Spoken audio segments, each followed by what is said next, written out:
اللهم صل وسلم وبارك على سيدنا محمد وعلى آله وصحبه أجمعين.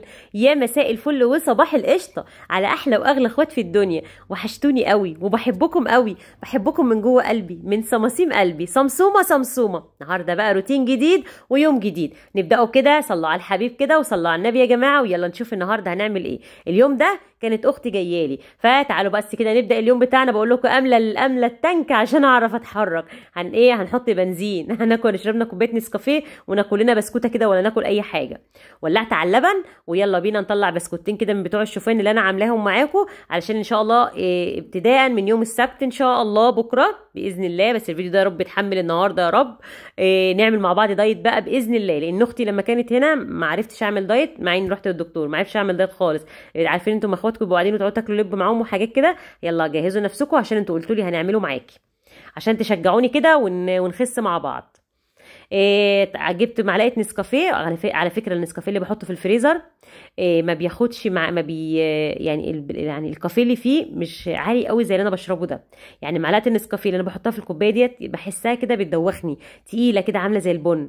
فانا بفكر كده ابقى اعمله، لان الدكتور ما منعنيش على النسكافيه، بس قال لي حط التلت لبن والتلتين ميه، عشان قال لي اللبن ده بنعتبره وجبه. تمام. وقال لي برضو السكر معلقتين، يعني انا اصلا بقى كده زي ما انتم شايفين بحط ربع معلقه سكر، نص معلقه. بس طبعا مش هحط كاكاو لان الكاكاو ممنوع. ادي طلعت البسكوت وكوبايه النسكافيه بتاعتي وفطرت على طول. وبعد كده دخلت على المطبخ كويكلي على طول، لان احنا اصلا كنا بقينا بعد الظهر. وكان عرفت ان اختي جايه، فقلت بعمل اكله سهله كده وسريعه. كنت مطلعه لحمه اعمل برجر، ولحمه تانية اعمل اللحمه دي على فكره انا جايباها قبل غلاء الاسعار على فكره، وقبل ما تبقى ب 200 جنيه. انا بس مثلا بنزل اجيب كميه لحمه على قد بقى الفلوس اللي معايا، وبتقعد عندي فتره. تمام. فانا بحب كده عشان ما انزلش كل يوم. انتوا عارفين طبعا ان انا ما بنزلش كل يوم. هنتكلم حالا مع بعض، وهنتكلم في التدبير يا جماعه، وهنتكلم ان شاء الله في حاجات كتيره جدا في الفيديو ده. انا قطعت كام بطاطسايه. دي كانت اخر بطاطس عندي، ما عنديش في البيت دلوقتي ولا بطاطسايه. يعني في الوقت الحالي اللي انا بكلمكم فيه النهارده الجمعه اهو، انا قاعده ما عنديش لا بطاطسايه، عندي طماطميه واحده بس في الفريزر، وكان عندي كام قرن فلفل اهوت، والبصلايه ديت، وقطعت حته بصلايه كنا بناكل ببصل مره، وبسيب فيها الشرشوبه اللي هي بتبقى فيها ديت، وبقطع البصله من حواليها، فبتفضل معاكي البصله حيه وحلوه. تقطعيها كده وتبقى ريحتها جميله، ما بتغيرش ولا اي حاجه. قطعت طماطم وقطعت فلفل، وهقطع البصل، واشيل الليمونه دي بس الاول من هنا عشان قاعده كده معانا مش عارفه بتعمل ايه صراحه. قطعت كده البصل وقطعت طماطم وفلفل. هتعملي ايه يا رشروشه؟ هنعمل ورقه لحمه حلوه جدا وطعمها حلو قوي قوي، من الاكلات السهله اللي لو جايلك ضيف بتقومي تعمليها ما بتكملش معاكي ساعه زمن بالظبط، تكوني مخلصه الاكله كلها. عصرت عليها ليمونه صغيره. تمام. الليمون ده عندي في التلاجة بقاله شهر والله العظيم. شايفين اهو.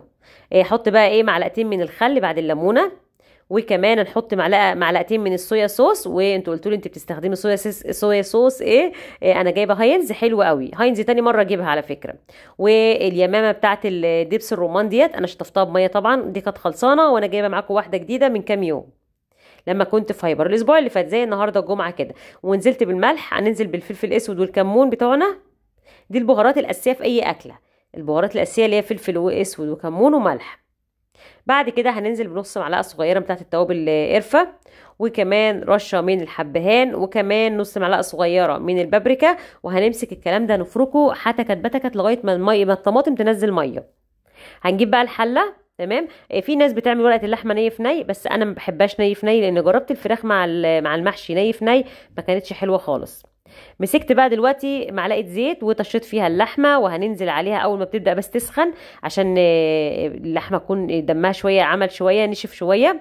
هننزل عليها بالخضار اللي احنا مقطعينه اللي هو فلفل وطماطم، وحطيت طبعا فصين من التوم زي ما انتم شفتوا، بصلتين صغيرين او بصلايه متوسطه، وحطيتهم على اللحمه.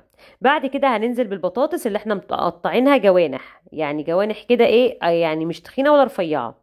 تمام. قرن شطه، ونزلت عليها بكم واحده برضو من الجزر ده متفرز. ومعانا كده تقريبا ورقه اللحمه بدات تجهز.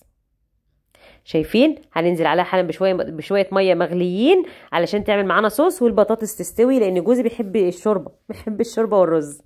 مسكت بقى دلوقتي طماطمايه ضربتها بشويه ميه، ودوت الصوص اللي هنحطه فوق الخليط بتاعنا. يبقى احنا جبنا معلقه زيت نزلنا فيها باللحمه، وبعد كده نزلنا عليها بالطماطم والفلفل والبصل وفصين الثوم اللي احنا حاطين عليهم بهارات ملح وفلفل اسود وكمون وحبهان وقرفه وبابريكا وصويا صوص وخل وليمون ودبس رمان، وبعد كده حطيناهم على اللحمه والبطاطس والبسله، وممكن عندك كوسه حطي، إيه عندك جزر حطي، شوفي انت عايز تحطي خضار ايه. وعشان دي ورقه لحمه يا جماعه مش لازم بطاطس بس. نزلت بقى دلوقتي طبعا لما تكون اختك جت بقى، طبعا لازم الشعريه كانت تتلسوع مني، لازم يعني الشعريه كانت تتلسوع مني كده.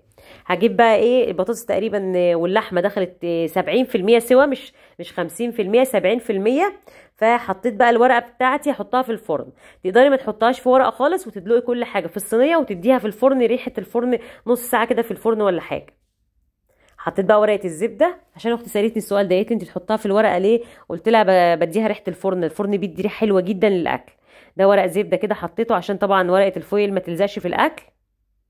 تمام، هعينها بقى واديها مكانها كده. يلا يا حاجه روحي. بعد كده ادي الورقه تقريبا دخلت في 60 70% من السوا. خلاص كده هقفل عليها ومسخنه الفرن واحطها في اخر رف في الفرن علشان تكمل تسويتها.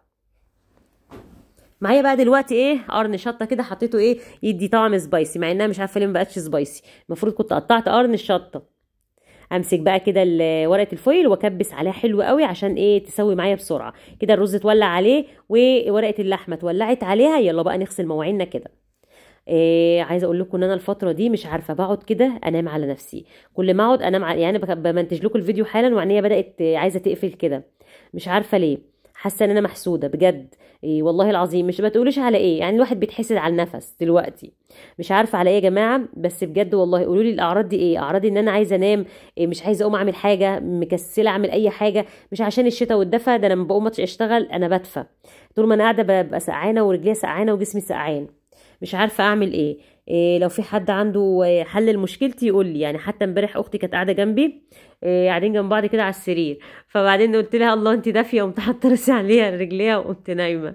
نمت يعني، فنمت منها اصلا. فمش عارفه في ايه، ده كسل ولا كسل في جسمي، ولا في حاجه غلط في جسمي، ولا ده حسد ولا ايه بالظبط؟ ما تقولوا لي، قولوا لي انتوا، قولوا لي. سماح بتقول لي اختي شغالي قرآن. طبعا روحوا شوفوا قناتها، هي بدأت بقى تشتغل معاكم فيديوهات حلوه جدا، بس هي لسه مبتدئه فبتتعلم، يعني هتطلع معاكم بطبيعتها، بس هي مكسوفه يعني ايه تتكلم دلوقتي، انما هي لسانها لبلب. روحوا اشتركوا في قناتها يوميات ام غرام، هتلاقوني طالعه معاها في فيديو كان تاني فيديو على القناه. وان شاء الله احط لكم لينك القناه بتاعتها في اول تعليق مثبت، يعني اتفرجوا على الاختين الحلوين رشروشه وهناء وشيرين. اليوتيوب بصوا احنا هنمسك اليوتيوب من فوق ومن تحت. ادي بقى كده البطاطس استوت تمام على ما غسلت المواعين طبعا. وكمان الرز استوى. طلعت بقى مخلل، وده كان الغدا بتاعنا النهارده. شايفين اللحمه دابت. والله يا جماعه انا ما بشتريش حاجه خالص في غلاء الاسعار، عامله اضراب عن كل حاجه. عندي ربع كيلو بانيه، يعني نص الصدر بتاع الفرخه، وعندي لحمه مفرومه. يعني انتوا عارفين ان انا بقول لكم على طول حاجه تخلص تجيبوا غيرها، عشان كده بيجي في وقت الازمه ديت بيبقى في حاجه، بس انا بقضيها يوم ناكل. يعني انا النهارده الاكله دي معموله بقالها يومين، النهارده كانت باقي منها في التلاجة هو والرز ده، طلعته سخنته، وكان عندي مكرونه سخنتها، وكان يعني سخنت الاكل البواقي كلها اللي في التلاجة. ما برميش حاجه خالص يا جماعه، اقسم بالله. عيالي عادوا بيتكلموا ويجوا يتكلموا، بقول لهم هو ده الموجود ان كان عاجبكم. الناس بره في جوع في الدنيا، وفي غلاء في الاسعار، ارحموا شويه، والاكل اللي احطه لكم تاكلوه. جوزي صراحه ما بيتكلمش لان هو اللي بيدفع. يعني انا اتفاجئت جدا لما الفراخ تبقى ب 67 جنيه. والله العظيم انا مش عارفه هنعمل رايحين على فين. فلازم نرضى ونبقى قانعين بكل حاجه عشان ربنا يرضينا. دي بقى الاكله بتاعتنا اهي. شايفين اللحمه استوت؟ شايفين جميله ازاي؟ عسل عسل عسل. ربنا يا رب كده يخلي ايامنا كلها عسل، يجعل الخير والبركه في بيوتنا يا رب، ويجعل الرضا في قلوبنا عشان نرضى باللي احنا داخلين عليه. اهم حاجه نربي ولادنا ونبعد ونحاول نعرفهم دينهم ونعرفهم كل حاجه، لان الجيل ده الله يكون في عونه، مش عارفين هو هيربي اجيال ازاي، فاكرين كل حاجه سهله في الدنيا. خلصت كده وغسلت المواعين وغسلت الاطباق وغسلت البوتاجاز، وهقوم كنسه الارض. الروتين بتاعي كانت اختي بقى قاعده جوه دلوقتي هي وعيالها، كانت قاعده نايمه اصلا هي وغرام بنتها، وعندي كانت عمر وملك قاعدين معاها. فهي نامت شويه لان مش عارفه بقى لها فتره بيجي لها صداع، مش عارفه ليه يعني، من يوم ما بابا تعب وقعدت معاه كام يوم جاب لها صداع مش راضي يروح، كانت بتقعد تحايل عليه ياكل. فقلت بقى اما اكنس المطبخ كده واخلص كل ورايا، وان شاء الله كده الفتره الجايه في كركبه في المطبخ هتحصل، اتحملوها معايا عشان هنقعد فتره طويله كده، لان في شويه تغيرات هعملها باذن الله عشانكم طبعا، عشان انتوا اللي بتتفرجوا. انا عن نفسي انا الدنيا عندي عجباني وحلوه، بس انا عايزه اغير لكم كده المود واغير لكم الروتين بتاعكم، واهو تغيير العين بتحب التغيير. تمام، ساعدوني كده بقى وقفوا معايا، وان شاء الله كده نغير على خير باذن الله. هنعمل ايه بقى دلوقتي؟ هنعمل كيكايه. عندي بيضه والله العظيم ما في الا هي في البيت، والله ما عندي الا هي في البيت. هعمل بيها كيكايه. جبت كوبايتين من الدقيق، هننزل عليهم بمعلقه من الكاكاو. انا ما رضيتش احط معلقتين كاكاو والله، حطيت معلقه واحده، قلت المعلقه الثانيه اسيبها لصينيه ثانيه اجي اعملها. ما هو الكاكاو غالي ب 210، في الشويه دول كنت جايبهم ب 20 جنيه من البرطمان ده. نزلت عليها بكيس من البيكنج باودر، يبقى كوبايتين دقيق شلت معلقه وحطيت معلقه كاكاو، معلقه مليانه. تمام، معلقه كاكاو زي المعلقه الهرميه كده العاديه بتاعه الاكل، وحطيت عليها كيس بيكنج باودر 16 جرام تاج الملوك ورشه ملح. يبقى كده معانا المواد الجافه. والله ما عندي الا البيضه دي بس، ان شاء الله ابقى اخلي جوزي هو جاي يجيب لي 3 بيضات، يبقى نعمل من كل حاجه بيضه واحده بس، بدل ما نحط 3 4 بيضات هخليكم تشتغلوا ببيضه واحده بس في اي حاجه حلوه.